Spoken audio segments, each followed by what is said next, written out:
काश्मीर खोऱ्यात लपलेल्या दहशतवाद्यांची यादी भारतीय लष्करानं जारी केली आहे। 22 एप्रिलला पहलगाममध्ये झालेल्या दहशतवादी हल्ल्यानंतर भारतीय लष्करानं सर्च ऑपरेशन सुरू केलं असून काश्मीर खोऱ्यात 14 दहशतवादी सक्रिय असल्याची माहिती दिली आहे।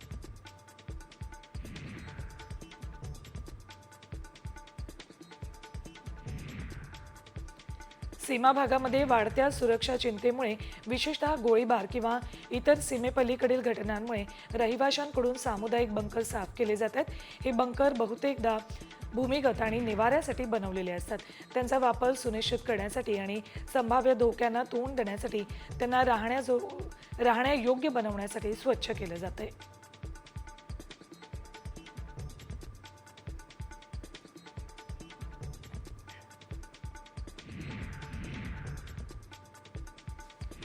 तर जम्मू आणि काश्मीरमध्ये भारतीय सेनेकडून कुलगाम भागामध्ये दहशतवाद्यांच्या 2 सहकाऱ्यांना अटक करण्यात आली आहे। पहलगाम हत्याकांडामध्ये सहभागी असलेल्या 2 दहशतवाद्यांची घरं स्फोटात उद्ध्वस्त करण्यात आली आहेत। जम्मू काश्मीर पोलीस सूत्रांनी अशी माहिती दिली आहे।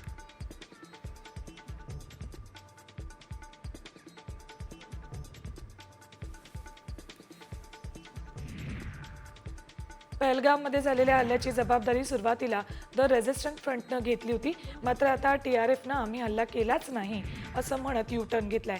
हल्ल्याची जबाबदारी घेणारी पोस्ट आमच्या सोशल मीडिया प्लॅटफॉर्मवरून पोस्ट केली गेली ते अनधिकृत होतं। तसंच पोस्ट टाकण्यामागे भारतीय यंत्रणांचा हात असल्याचा दावाही TRFनं केलाय।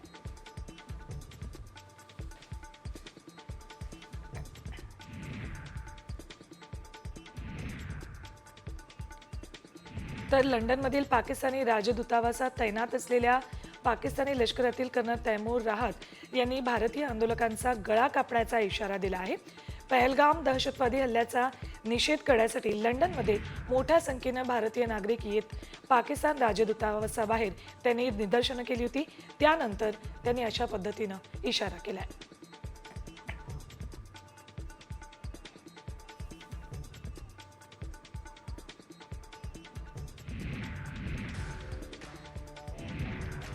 जम्मू काश्मीरच्या पहलगाममध्ये झालेल्या दहशतवादी हल्ल्यानंतर पाकिस्तानला जशास तसं उत्तर देण्यासाठी भारतीय आर्मीनं पूर्ण तयारी केली आहे। भारतीय लष्करानं पाकिस्तानला इशारा देण्यासाठी शक्ती प्रदर्शन करणारा खास व्हिडिओ बनवलाय।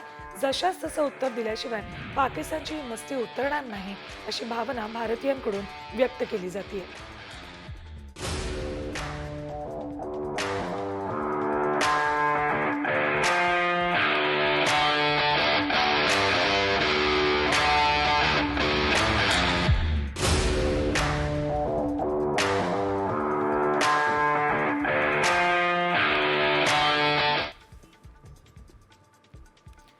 अत्याचार करणाऱ्यांना धडा शिकवणं हा आपला धर्म आहे असं विधान पहलगाम दहशतवादी हल्ल्यावरून मोहन भागवतांनी केले। आपण स्वतःहून शेजाऱ्यांचं नुकसान करत नाही, मात्र ते स्वतः चुकीचा मार्ग अवलंबत असतील तर जनतेची रक्षा राजानं केली पाहिजे आणि राजा आपलं काम करेल असं मोहन भागवत म्हणाले आहेत।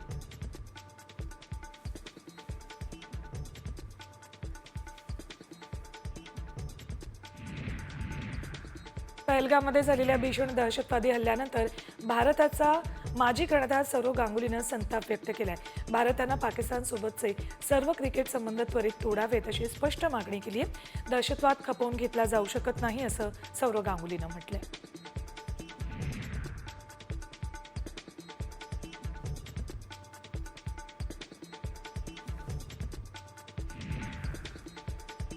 जम्मू काश्मीरच्या पहलगाममध्ये 22 एप्रिलला दहशतवाद्यांनी 28 पर्यटकांची निर्घृण हत्या केली। या हल्ल्यानं व्यथित होऊन पश्चिम बंगालमधील एका शिक्षकानं इस्लाम धर्म सोडण्याचा निर्णय घेतला। साबिर हुसेन असं या शिक्षकाचं नाव आहे। आपण धर्माच्या आधारावर नव्हे तर एका माणसाच्या रूपात जगायचं ठरवल्याचं या शिक्षकानं म्हटलंय।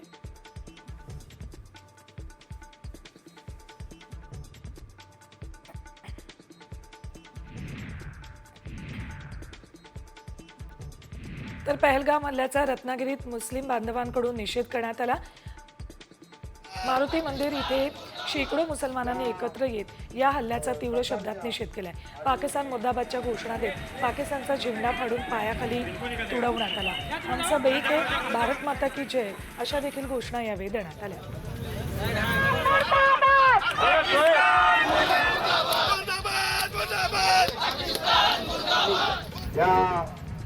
सरकारच्या आणि पहलगाम हल्ल्याच्या निषेधार्थ रत्नागिरीत सकल हिंदू समाजाकडून भव्य हिंदू जनाक्रोश मोर्चा काढण्यात आला। शहरातल्या बाजारपेठेतून ते जिल्हाधिकारी कार्यालयापर्यंत मोर्चा काढला। यावेळी पाकिस्तानचा झेंडा जाळण्यात आला।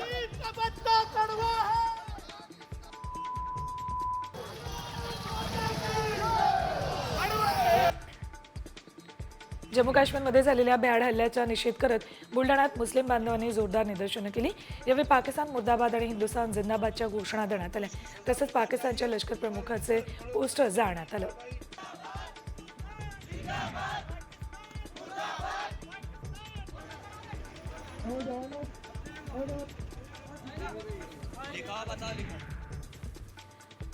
पहलगाम दहशतवादी हल्ल्याच्या निषेधार्थ नांदेडच्या बिलोलीत बंदची हाक देण्यात आली। बिलोली शहरातील व्यापाऱ्यांनी बंदला प्रतिसाद देत आपली प्रतिष्ठानं कडकडीत बंद ठेवलीत। शहरातून निषेध रॅली देखील काढत पाकिस्तान मुर्दाबादच्या घोषणा देत पहलगाम हल्ल्याचा बिलोलीकरांनी निषेध केलाय।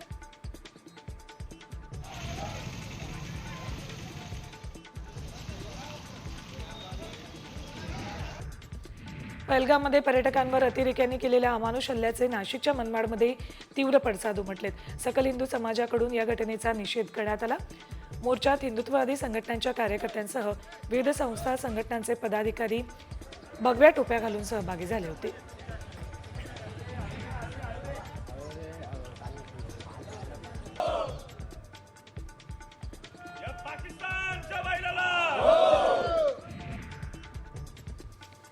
पहलगाम घटनेच्या निषेधार्थ अमरावतीच्या चांदूर बाजारमध्ये बजरंग दल आणि हिंदुत्ववादी संघटना तीव्र आंदोलन करत आहेत। तसंच आंदोलन आणि मृत्युमुखी पावलेल्या निष्पाप नागरिकांना श्रद्धांजली देण्यात आली। यावेळी टायर जाळून निषेध करण्यात आला।